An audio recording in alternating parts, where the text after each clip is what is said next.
बाबू आप लोगों के बहुत डिमांड के बाद ये 10 क्वेश्चंस का एक सीरीज शुरू कर दिया गया है, जिसमें मोस्ट वीवीआईपी जो क्वेश्चंस होंगे उन सभी को डिस्कस करा जाएगा। जैसा कि आप लोगों को पता है कि 20 नंबर का इंग्लिश जो है सो आप लोगों से एंट्रेंस एग्जाम में बिहार डीएलएड के पूछा जाता है। अगर आप इन सीरीज को फॉलो करते हैं तो बाबू आप लोगों का 20 में से कम 15 प्लस आराम से आप क्वेश्चन सही करके आएंगे, अगर आप कुछ नहीं जानते हैं तो। ठीक है, इस सीरीज का मेन मकसद है कि हर एक सीरीज में, हर एक वीडियो में, हर एक सेशन में हम 10-10 इंपॉर्टेंट क्वेश्चंस को बताएंगे। सभी क्वेश्चंस के आंसर देने के लिए आपको मैं 30 सेकंड का समय यहाँ टाइमर के माध्यम से दूंगा। 30 सेकंड के अंदर में आप लोगों को नीचे कमेंट करना रहेगा, और आप जब कमेंट कर लेंगे उसके बाद जो है सो सही आंसर को मैं बताऊंगा, और फिर जो आंसर सही हुआ है वो क्यों सही हुआ है वो भी मैं डिस्क्राइब करूंगा। कौन सा गलत हुआ है तो क्यों गलत हुआ है ये भी मैं डिस्क्राइब करूंगा, ताकि आपका कॉन्सेप्ट क्लियर हो। और यकीन मानो, अगर लगातार आप जो है सो 7 दिनों तक भी अगर इस सेशन को कर रहे हो तो आपका जो है सो एग्जाम में बहुत अच्छा स्कोर रहने वाला है। ठीक है, तो चलिए बिना हम समय को गवाए, मैं जो है सो उम्मीद करता हूं कि मैं जो समझाना चाह रहा था इस सीरीज के बारे में वो आप समझ चुके होंगे बाबू। तो बिना हम समय गवाए जो है सो इस सीरीज को शुरू करते हैं। चलिए फटाफट से वीडियो को लाइक और चैनल को सब्सक्राइब कर दीजिएगा। एक स्टूडेंट ईमानदारी पूर्वक भगवान ईश्वर परमेश्वर का नाम लेते हुए इस सेशन को शुरू करते हैं। भगवान से, ईश्वर से, परमेश्वर से प्रार्थना दुआ करता हूं कि आप सभी प्यारे बच्चों का एडमिशन अपने मनपसंद के कॉलेजों में, सरकारी कॉलेजों में हो, जल्द से जल्द कामयाब हो और अपने माता पिता और गुरुजनों का नाम रोशन करे। फटाफट से वीडियो को लाइक और चैनल को सब्सक्राइब एक एक स्टूडेंट ईमानदारी पूर्वक अपने सिलेक्शन के लिए जरूर करे। चलिए हम जो है सो सबसे पहले हमारे पास फर्स्ट क्वेश्चन जो आता है, क्वेश्चन है कि चूज द करेक्ट आर्टिकल। यहाँ पे आर्टिकल, सही आर्टिकल का हमें चुनाव करना है। आर्टिकल जो है सो टोटल होता है आपका ए, एन और जो है द, इन तीनों को हम आर्टिकल कहते हैं। यहाँ पे पूछा जा रहा है कि यहाँ पे I saw dash elephant in the zoo, यहाँ पे ए, एन, द और नो आर्टिकल। यहाँ पे से चारों में से कौन सा आर्टिकल सही होगा ये जो है सो आपको देखना है। यहाँ पे जो है सो हम आपको 30 सेकंड का समय देते हैं, उसके बाद जो है सो हम इसका जो सही आंसर होगा वो बताएंगे। I saw elephant in the zoo, सही आंसर क्या होगा? फटाफट से आप लोग जल्द से जल्द कमेंट कीजिए। बहुत सारे स्टूडेंट्स जो है सो कमेंट नहीं करते हैं, सोच के कि सर बैठे थोड़ी हैं सामने। लेकिन दोस्तों अगर आप बाबू कम्युनिकेट करके चलते हैं तो ऐसा आपको फील होगा, मजा भी आएगा आपको, बहुत सेशन में एकदम जान आ जाएगा, लगेगा कि हाँ सर और हम दोनों एक साथ ही बैठ के पढ़ रहे हैं, पढ़ा रहे हैं। ठीक है, चलिए 30 सेकंड का समय लगभग हमारा जो है सो अब खत्म हुआ। और अब जो है सो इसका सही आंसर क्या हो जाएगा? तो इसका सही आंसर आपका हो जाएगा ऑप्शन नंबर बी, एन हो जाएगा। एन क्यों सही हुआ है ये जो है सो हम आपको सबसे पहले बताते हैं। यहाँ पे देखिए क्या लिखा गया है, आई सॉ, मैंने देखा, एलिफेंट इन द जू, चिड़ियाघर में हाथी को। अब गौर से आप इस चीज को देखिए कि एलिफेंट का हिंदी क्या होता है। एलिफेंट का हिंदी होता है बाबू, आप बोलेंगे हाथी होता है सर। ठीक है, इसका थोड़ा सा थिकनेस कम कर लेते हैं। एलिफेंट का हिंदी क्या होता है? हाथी। अब हाथी एलिफेंट है, हाथी, और अगर बहुत सारे हाथी रहेंगे तो क्या हम एलिफेंट को एलिफेंट ही लिखते हैं? तो आपका जवाब होगा नहीं। क्या लिखते हैं हम? तो ELEPHANT, एलिफेंट मीन्स हाथी, और बहुत सारे अगर हाथी है तो हम इसके लास्ट में एस जोड़ते हैं। ठीक है, लेकिन आप गौर से देखिए यहाँ पे एलिफेंट के लास्ट में कोई एस नहीं जुड़ा हुआ है, तो इससे हम इस निष्कर्ष पे पहुंच रहे हैं कि इसका मतलब है कि एस नहीं है, इसका मतलब है कि ये एक वचन ही है, ये बहुवचन नहीं है, मतलब ये एक ही हाथी के बारे में बात हो रहा है। तो हाथी का तो इंग्लिश एलिफेंट हो गया, लेकिन एक हाथी कहा जा रहा है ना, क्योंकि इसमें एस नहीं लगा है, बहुत सारा हाथी नहीं है, तो स्वाभाविक सा बात है एक ही हाथी है। तो एक का जो इंग्लिश होगा वो यहाँ पे हमें डालना है कि वो क्या होगा। तो एक का इंग्लिश टोटल कितना होता है? तो या तो ए होगा या तो एन होगा। ठीक है, अब ए या एन में से हम यहाँ पे क्या लगाएंगे? यहाँ पे ए रखें या फिर एन रखें, क्या होगा? तो ये जो है सो इसका सही आंसर एन हो जाएगा। अब एन क्यों हो रहा है? देखिए, ए, ई, आई, ओ, यू, ये जो 5 होते हैं ये सभी के सभी क्या होते हैं? वॉवेल होते हैं। ये सभी के सभी क्या होते हैं? वॉवेल लेटर्स होते हैं। वॉवेल जब होते हैं तो इनके इस मतलब कोई भी अगर नाउन है वो ए या से या ई या आई या ओ या यू, इन पांचों में से किसी भी लेटर से जो है सो शुरुआत हो रहा है उसका, तो उसके शुरू में एक का जो हिंदी हो, इंग्लिश होता है, वो हम हमेशा एन रखते हैं। ये आपको याद रखना है, हमेशा क्या रखते हैं? एन रखते हैं।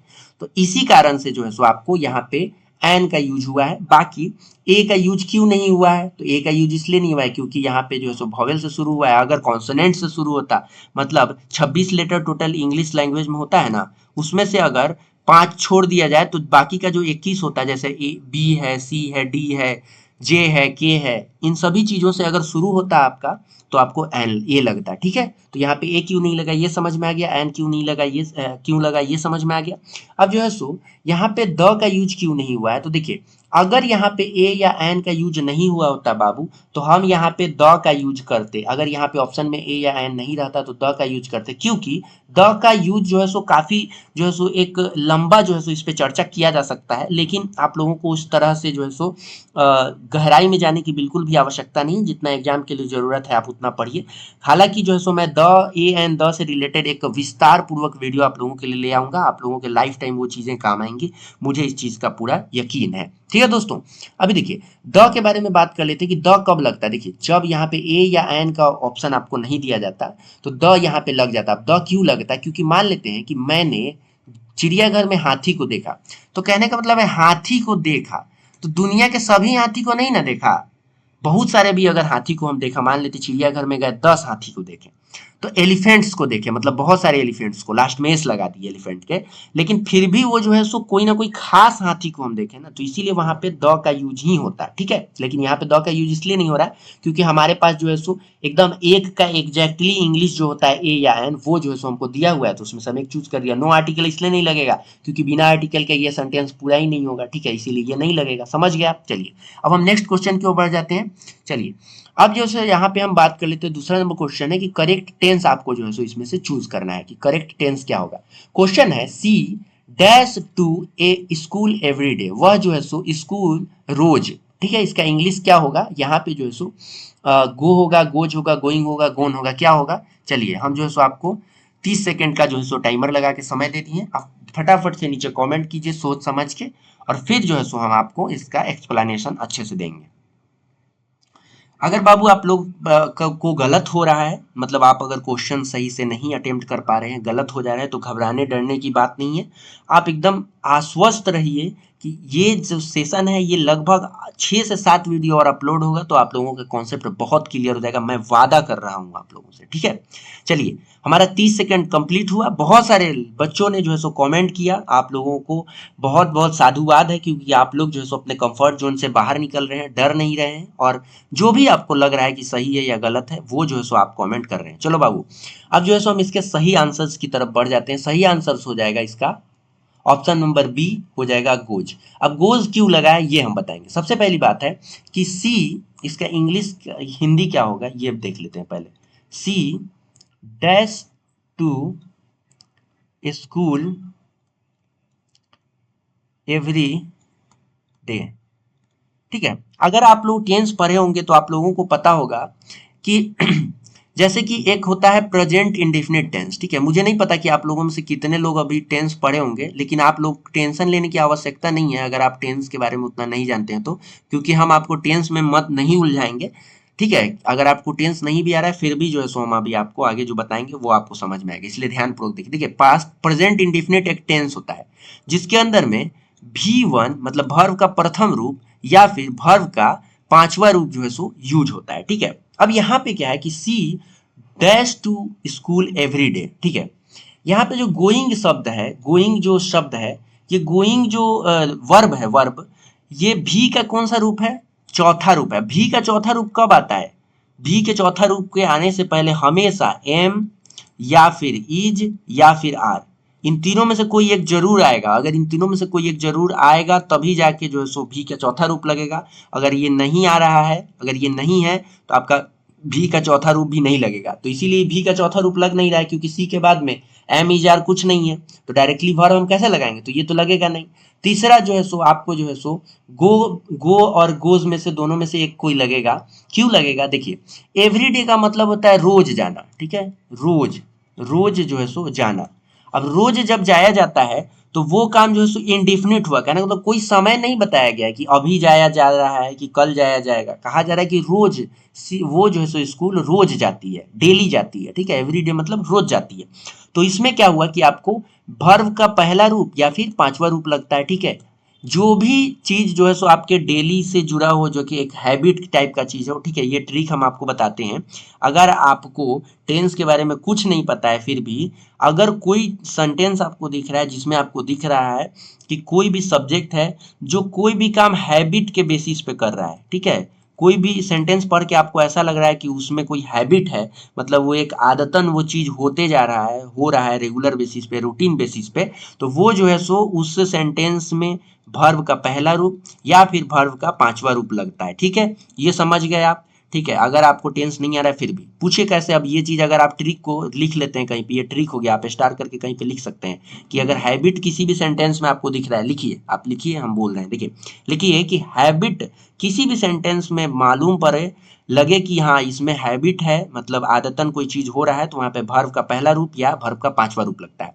अब वर्ब का पहला रूप कब लगता है, पांचवा रूप कब लगता है, तो देखिए यहाँ पे अगर जो है सो ये जो है सो क्या कहते हैं उसको, थर्ड पर्सन है, यहाँ पे सी है, तो इसके साथ वर्ब का पांचवा रूप लगता है। आई होता तो यहाँ पे या फिर यू होता, आई यू होता या वी होता, आई वी वी या यू होता, तो यहाँ पे क्या लगता, यहाँ पे जो है सो वर्ब का पहला रूप लगता और बाकी सब के लिए वर्ब का पांचवा रूप लगेगा। तो यहाँ पे सब्जेक्ट जो है सो आई नहीं है, वी नहीं है, यू नहीं है, तो सी है, सी के साथ क्या लगेगा, वर्ब का पांचवा रूप लगेगा। तो हमारा क्या सही आंसर हो जाएगा, गोज हो जाएगा सही आंसर। ठीक है, तो यहाँ पे गोज सही आंसर हो गया। अगर यहाँ पे आई होता तो आई के साथ में गो सही आंसर होता। ठीक है, तो अभी इसका आंसर क्या हो जाएगा, गो सही हो, गोज सही हो गया। ठीक है, चलिए हम अपने अगले क्वेश्चन की ओर बढ़ जाते हैं। हमारे पास प्रीपोजिशन चूज करने के लिए यहाँ पे क्वेश्चन है, जिस क्वेश्चन के अंदर में है कि the book is dash the table.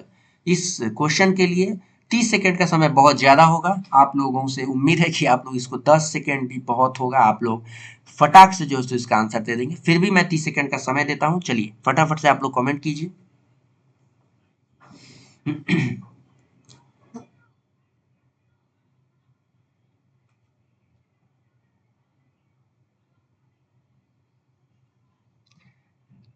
यहाँ पे हम लोगों का जो है 30 सेकंड लगभग अब खत्म हो चुका है।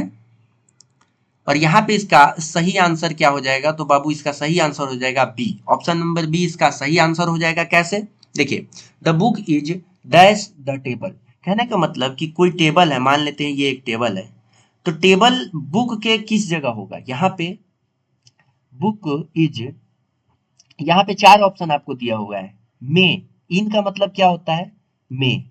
अब मे का मतलब हुआ कि कोई चीज है, जैसे मान लेते हैं ये एक बॉक्स है, ठीक है, ये एक बॉक्स है, इस बॉक्स के अंदर में कोई बुक रखा हुआ है यहाँ पे, ठीक है, तो इसको हम कहेंगे कि बॉक्स में जो है सो बुक है। लेकिन यहाँ पर में नहीं लगेगा क्योंकि ये तो टेबल है, टेबल के में कैसे हो सकता है, में तो हो नहीं सकता है क्योंकि यह कोई बॉक्स नहीं है। इसीलिए आपका ऑप्शन नंबर ए जो है सो नहीं होगा। दूसरा आपका ऑप्शन नंबर बी है, ये तो सही आंसर है। ठीक है, हम ऑप्शन नंबर सी देखते हैं और डी देखते हैं। देखिए यहाँ पे जो है सो कोई भी बुक जो होता है रखा हुआ, आप लोगों के मन में ये सवाल आ रहा होगा, ध्यानपूर्वक आप लोग देख रहे होंगे कि कोई टेबल अगर है तो टेबल के नीचे भी कोई बुक रखा जा सकता है। ठीक है, तो टेबल किसी भी चीज के अगर नीचे हम कोई बुक रखते हैं तो उसको हम अंडर बोलते हैं, तो यहाँ पे तो अंडर भी सही हो जाएगा ना सर। लेकिन देखिए ऐसा कुछ नहीं है। देखिए सबसे पहली बात है कि जब आप आंसर लगाने जाते हैं तो आपको दो चीजों का ध्यान रखना पड़ता है कि आपको ऊपर से नीचे की ओर आंसर देखते आना पड़ता है। आपको सबसे पहले ए में सही आंसर खोजना होता है कि ए सही है कि नहीं है, बी सही है कि नहीं है, सी सही है कि नहीं है, तब डी पे आप आते हैं। आप जो है सो ए अगर सही नहीं मिल रहा है आपको तो बी पे आइए, अगर आपको बी पे सही आंसर मिल गया तो आप बी पे रुक जाइए। ठीक है, ये आपका तरीका नंबर एक हुआ। दूसरा नंबर तरीका ये है कि कोई भी किताब जो है सो जेन्युइन सा बात है कि टेबल के ऊपर रखा जाता है ना कि नीचे। तो इसीलिए यहाँ पे पूछा जा रहा है कि किताब जो है सो वो कहाँ है, टेबल के कहाँ पे रखा हुआ है, तो जाहिर सा बात है ऊपर के बारे में बात हो रहा है। अब ऊपर के बारे में दो चीजें होता है, ठीक है, ऊपर के बारे में दो चीज है। सबसे पहला बात है कि ऑन, एक होता है ओवर, ओवर मीन्स होता है ऊपर लटका हुआ, ठीक है, ओवर। जैसे कि मान लेते हैं यहाँ टेबल है और यहाँ पे एक छत है, उस पर से कोई किताब जो है सो ऐसे बांध के लटकाया गया, तो क्या होगा, ओवर द टेबल हो जाएगा। लेकिन यहाँ पे इसके ऊपर रख दिया गया इस टेबल के ऊपर में किताब को, तो यहाँ पे हम इसे ऑन द टेबल कहेंगे। ठीक है, और यहाँ पे एट का यूज नहीं होगा। ठीक है, तो ये जो है सो आपका प्रीपोजिशन का क्वेश्चन था। चलिए चलिए हम आगे बढ़ते हैं अपने अगले क्वेश्चन की ओर। हमारे पास यहाँ सबसे पहला चौथा नंबर जो हमारा क्वेश्चन है कि चेंज द वॉइस। ये वॉइस का आपका क्वेश्चन है, मोस्ट इंपॉर्टेंट क्वेश्चन रहने वाला है बाबू। टाइमर में दूर से पहले आपको ये समझना चाहिए कि देखिए दे रोट अ लेटर, इसको जो है सो आपको पैसिव वॉइस में करना है, ठीक है, पैसिव वॉइस में करना है। बहुत ही सिंपल सा ट्रिक के साथ ये क्वेश्चन है, बहुत ही प्यारा सा क्वेश्चन है। आप जल्द से जल्द कमेंट करें, जो है सो मैं अभी टाइमर दे देता हूँ, फिर जो है सो मैं आपको बहुत अच्छे से इसको डिस्क्राइब करके बताऊंगा।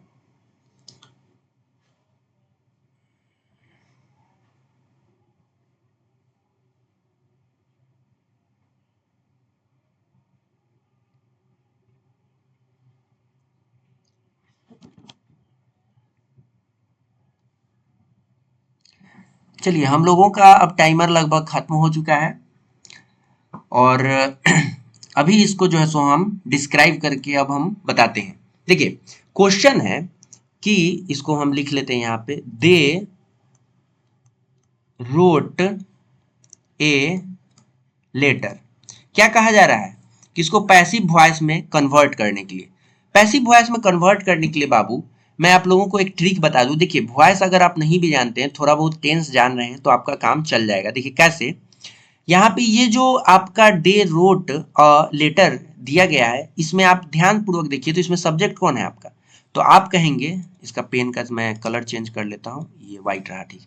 यहाँ पे दे जो है सो आपका सब्जेक्ट हो गया, ठीक है। अब मैं पूछूं आप लोगों से कि ऑब्जेक्ट क्या होगा, तो बाबू आप लोग बेधड़क कहेंगे कि सब्जेक्ट हो गया दे, मतलब वो लोग एक लेटर को लिख रहे हैं, तो जाहिर सा बात है जिसके ऊपर प्रतिक्रिया किया जा रहा है वो जो है सो आपका ऑब्जेक्ट हो गया, वो जो है सो आपका क्या हो गया, ऑब्जेक्ट हो गया।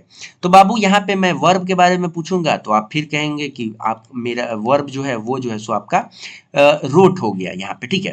लेकिन मैं आप लोगों से पूछूं कि रोट का ओरिजिनल फॉर्म क्या है, मतलब रोट का ओरिजिनल फॉर्म जैसे राइट है, राइट मीन्स क्या होता है, लिखना, राइट मीन्स क्या होता है, इसको ऊपर कर लेते हैं, राइट मीन्स क्या होता है, लिखना होता है।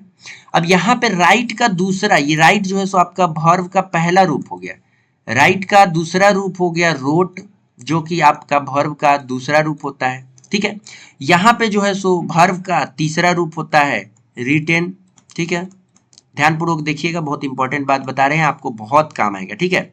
चौथा रूप होता है राइटिंग, ठीक है, चौथा रूप आपका वर्ब का राइटिंग हो गया। और पांचवा रूप होता है राइट्स, एस लगा देते हैं, ये जो है सो आपका वर्ब का पांचवा रूप। टोटल आपके वर्ब के कितने रूप होते हैं, 5 रूप होते हैं। तो इन पांचों के रूप के बारे में आप जान के यहाँ पे अब देखिए, यहाँ पे आप ध्यान पूर्वक देखिए कि वर्ब का कौन सा रूप लगाया गया, दूसरा रूप। देखिए कोई भी सेंटेंस में वर्ब का अगर दूसरा रूप लगा है तो आपको बिल्कुल भी कुछ भी नहीं सोचना है, वो जो है सो पास्ट इंडेफिनिट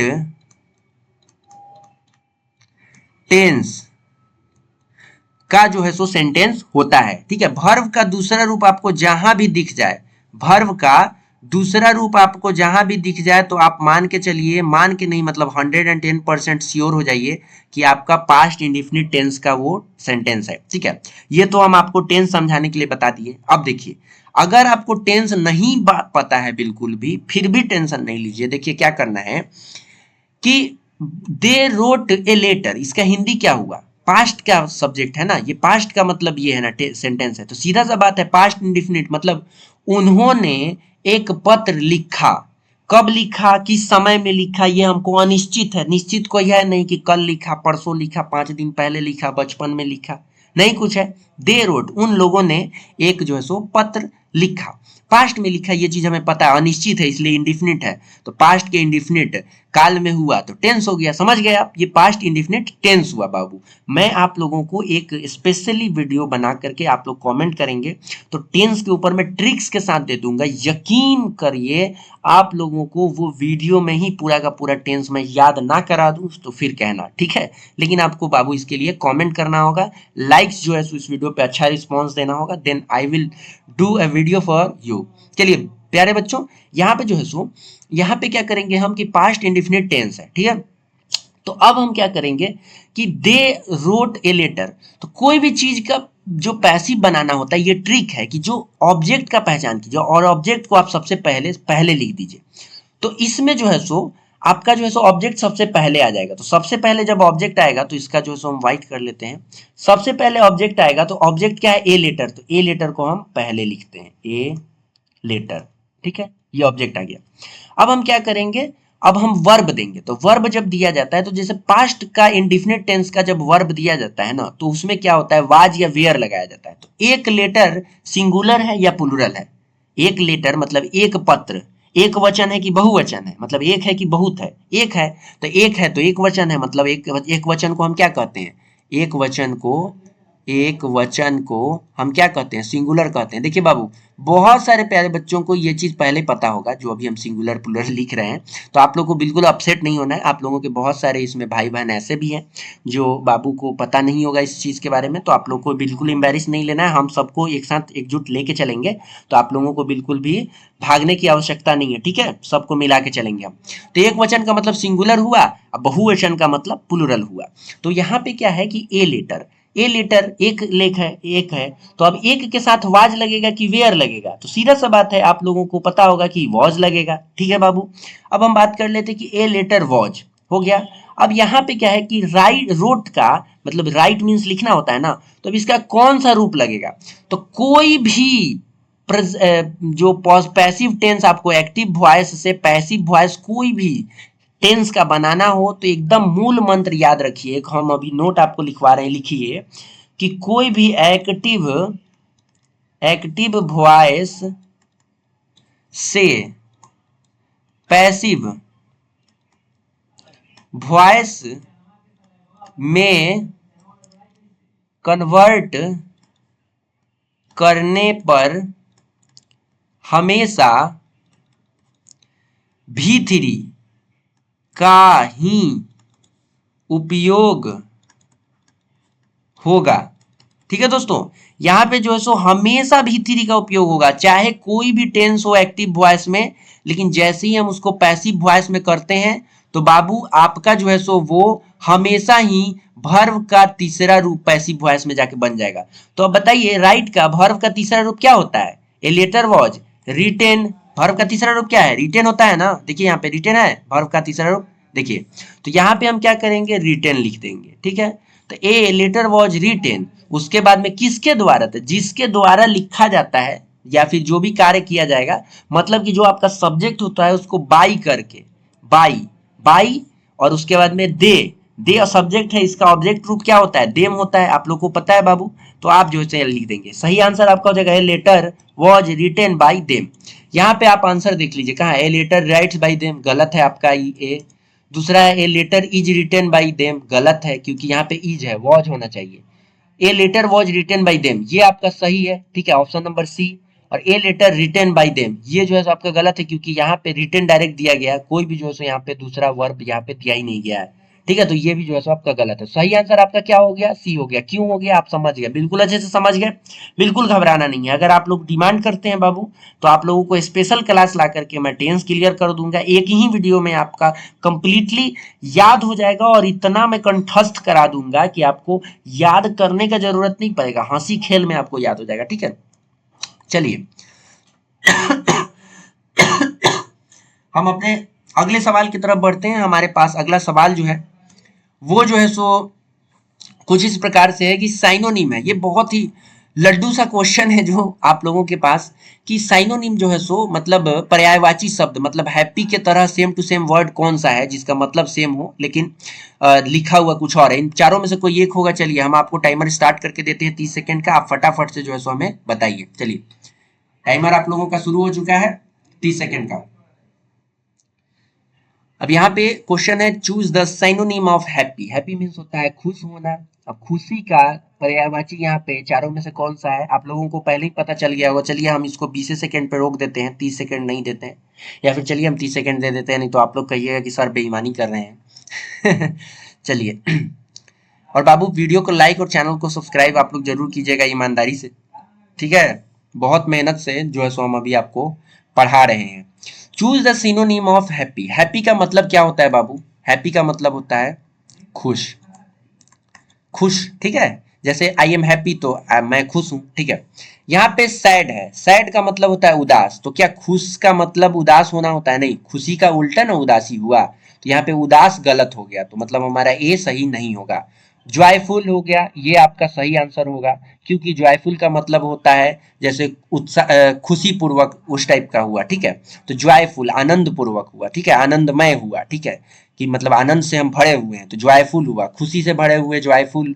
इसका जो है सो सिनोनिम ये जो है सो हुआ, हैप्पी का सिनोनिम जॉयफुल हुआ, एंग्री नहीं हुआ, क्योंकि खुश होना और गुस्सा होना दोनों उल्टा चीज है। थका होना, टायर्ड मीन्स होता है थका होना, और थका होना और खुश होना दोनों चीज अलग चीज हुआ, तो इसका सही आंसर हो गया जॉयफुल हो गया, ठीक है। चलिए, ये लर्न टॉप सा क्वेश्चन था। क्वेश्चन नंबर 6 की तरफ हम बढ़ते हैं। Choose the antonym of brave. Brave का मतलब क्या होता है बाबू? ब्रेव का मतलब होता है बहादुर। हम चलिए आपको हम समय देते हैं 30 सेकेंड का।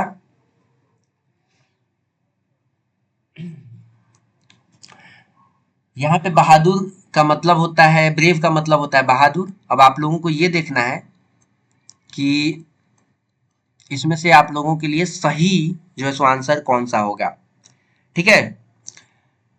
सिनोनिम, ये एंटोनिम है, सॉरी, ये उल्टा आपको खोजना है कि इसका उल्टा कौन सा होगा, एंटोनिम कौन सा होगा, चारों में से कौन सा होगा। तो यहाँ पर दोस्तों चारों में से आपका एंटोनिम जो हो जाएगा वो हो जाएगा वीक, क्योंकि बहादुर का मतलब होता है, ब्रेव का मतलब होता है बहादुर, और बहादुर का ठीक उल्टा होता है कमजोर, ठीक है। बाकी सब क्यों नहीं हुआ है, कमजोर क्यों हो गया उल्टा? क्योंकि बाकी सब जो है सो करेजियस का मतलब होता है कि मतलब कि जिसके पास करेज है, ठीक है, साहस है, ठीक है, साहस वाला इंसान, तो उसको तो बहादुर ही कहते हैं, तो ये तो सिनोनिम हो गया।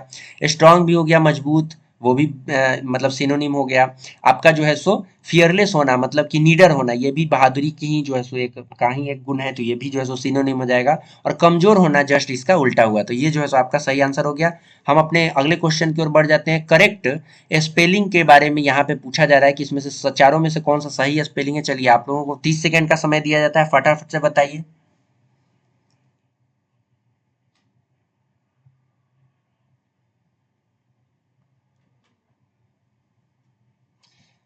चलिए इसका सही आंसर क्या होगा? यहाँ पे हम 20 सेकंड का समय लेके इसको रोक देते हैं, ज्यादा समय इस क्वेश्चन पे देना सही नहीं है। चलिए, यहाँ पे सबसे सही जो है सो हमारा आंसर क्या हो जाएगा? तो सही आंसर जो है सो आपका बी नंबर हो जाएगा। क्यों?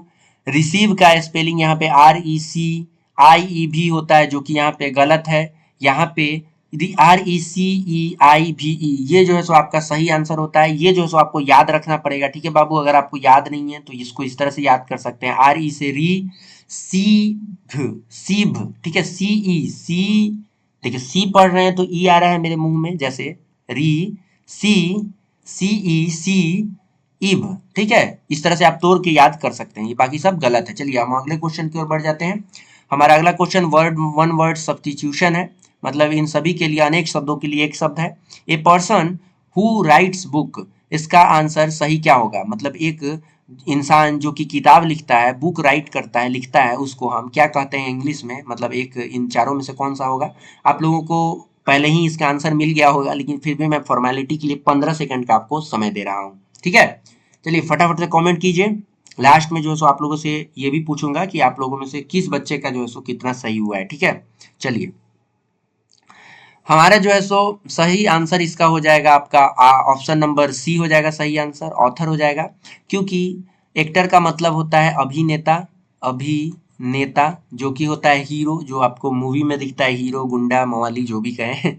पेंटर जो होता है वो पेंटिंग करने वाले को कहते हैं। डायरेक्टर जो होता है वो कोई मूवी को या फिर किसी चीज को, किसी उद्देश्य को, किसी प्रोग्राम को डायरेक्ट करे, उसे कहते हैं। जो लेखक होते हैं उसे ऑथर कहते हैं, और जो बुक लिखते हैं उन्हें हम लेखक कहते हैं। तो आपका जो है सो वन वर्ड सब्स्टिट्यूशन में ऑथर हो गया, ये सही आंसर है। बहुत ही आसान सा क्वेश्चन है, और यही आसान सा क्वेश्चन जो है सो आप में आ जाता है और आप लोग नहीं बना पाते एग्जाम में। इस चीज को ध्यान रखना है। देखो बाबू, ये क्वेश्चन थोड़ा सा लेंदी तो नहीं है, लेकिन बहुत सारे स्टूडेंट्स को इसमें दिक्कत आता है। आपको ध्यानपूर्वक देखना है, इसमें कुछ ट्रिक्स होता है बनाने का, तो वो भी मैं बताऊंगा। चलिए, क्वेश्चन नंबर यहाँ पे 2 है, 9 नंबर है और 10 नंबर है। पहले हम 9 नंबर के लिए आपको 30 सेकंड का समय देते हैं। चलिए फटाफट से बताइए हमें कमेंट करके। क्वेश्चन है, the sun rises in the east and sets in the west. ठीक है, अभी हम टाइमर बंद कर देते हैं, पहले पढ़ देते हैं। The sun rises in the east and sets in the west, ठीक है। It gives us light and heat, यह जो है सो सूर्य जो है सो उगता है और डूबता है, उसके बाद में हमें जो है सो लाइट देता है, प्रकाश देता है और गर्मी भी देता है। विदाउट द सन, बिना सन के life on earth would not be possible, मतलब अर्थ पे जो जीवन है वो संभव नहीं हो सकेगा। Plants need sunlight. प्लांट जो है, जो पेड़ पौधे होते हैं, उन्हें सनलाइट चाहिए टू ग्रो, की वृद्धि करने के लिए, बढ़ने के लिए, और ह्यूमंस को सनलाइट चाहिए हेल्दी रहने के लिए। ठीक है, अभी इसको हम पढ़ लिए हैं। उसके बाद में यहाँ पे हमारे से क्वेश्चन पूछा जाता है, जो है सो हम आपको 30 सेकंड का समय दे रहे हैं। ठीक है, what does the sun gives us. Sun हमें क्या देता है। इस गधांश जो है, जिसे गधांश आप कह लें या जो भी कह लें, यहाँ पे जो है सो आपको एक पैसेज दिया गया है, इसको पढ़ के यहाँ पे आंसर दीजिए कि जो सूर्य है हमें क्या देता है। 30 सेकंड का समय है आपके पास।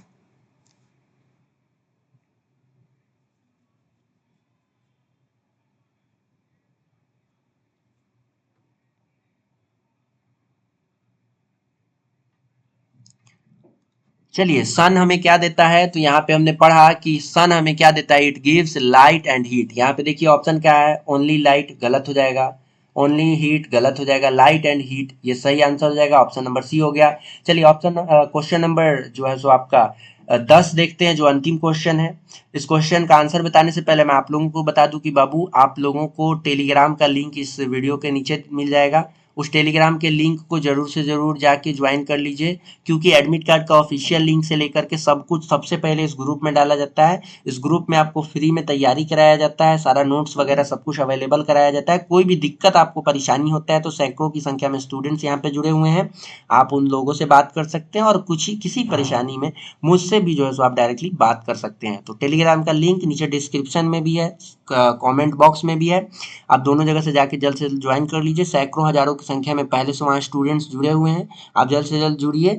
बहुत सारे स्टूडेंट्स हो जाएंगे तो फिर लिंक ये जो है सो बंद कर दिया जाएगा। ठीक है दोस्तों, तो चलिए चैनल को सब्सक्राइब जरूर कीजिएगा और वीडियो को लाइक कीजिएगा। 10वां नंबर क्वेश्चन हमारा अंतिम है, why is the sun important for plants. Plants के लिए ये सन इम्पोर्टेंट क्यों है, ये जो हमने अभी ऊपर में पढ़ा है, इस हिसाब से आप देख करके आप जो है सो आंसर दीजिए। हम आपको जो है सो 30 सेकंड का समय देते हैं, तब तक हम इसमें से कुछ कुछ चीजों को मिटा देते हैं, खराब लग रहा है देखने में, है ना।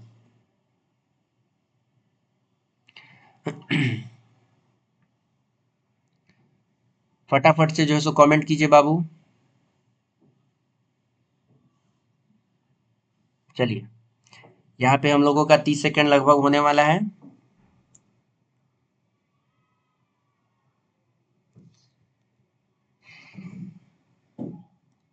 चलिए, हमारा 30 सेकंड खत्म हुआ। Why is the sun important for plants, they need sunlight to grow. ये आपका सही आंसर है, क्योंकि यहाँ पे हमें देखिए, क्वेश्चन के हिसाब से आंसर आपके दिमाग में जो आया वो सही नहीं होता है। कहने को यहाँ जो क्वेश्चन पूछा गया है, इस क्वेश्चन का आंसर इस गद्यांश में, मतलब इस पैसेज में जो दिया गया है ना, वही दिया जाता है। कहने का मतलब इसमें लिख दिया जाता है कि they need sunlight to sleep, मतलब यहाँ पे अगर लिखा हुआ रहता, जैसे यहाँ है ना कहीं पे, जैसे plants need sunlight to grow, मतलब कि प्लांट को ग्रो करने के लिए सनलाइट का जरूरत होता है, यहाँ पे ग्रो ना लिख करके स्लीप लिख दिया जाता, तो हम लोगों को जो है सो स्लीप का ही ऑप्शन यहाँ पे सही मानना होता है, क्योंकि इस हिसाब से यहाँ पे जो लिखा गया है, इस हिसाब से हमें डिसाइड करना होता है कि क्या सही है और क्या गलत। तो यहाँ पे they need sunlight to grow, ये सही आंसर है, क्योंकि यहाँ पे यही चीज लिखा गया है, प्लांट्स को सनलाइट चाहिए किस चीज के लिए, ग्रो करने के लिए, और बाकी सब जो है सो गलत हो जाएगा। तो बाबू, इस वीडियो में इतना ही था। अब आप लोग नीचे कमेंट करके मुझे जरूर से जरूर बताइए कि बाबू आप लोगों का ईमानदारी पूर्वक कितना, 10 में से आप लोगों का कितना नंबर सही हुआ है, 10 में से कितना नंबर सही हुआ है, आप लोग जरूर से जरूर बताइए। मैं आप लोगों के कमेंट को देखने का इंतजार कर रहा हूँ, आप लोगों के कमेंट का रिप्लाई करूंगा, और सबसे अच्छे मार्क्स अगर आप लेकर के आ रहे हैं तो मैं आप लोगों को बाद में एक सरप्राइज भी देने वाला हूँ। चलिए फटाफट से आप लोग नीचे कमेंट कीजिए और इस सेशन को ज़्यादा से ज़्यादा शेयर कीजिए। नेक्स्ट सेशन जो है सो जल्द ही अपलोड होगा, तो चैनल को सब्सक्राइब करने के बाद में घंटी का निशान जरूर दबाइएगा। इस वीडियो में इतना ही, मिलते हैं नेक्स्ट वीडियो में। जय हिंद।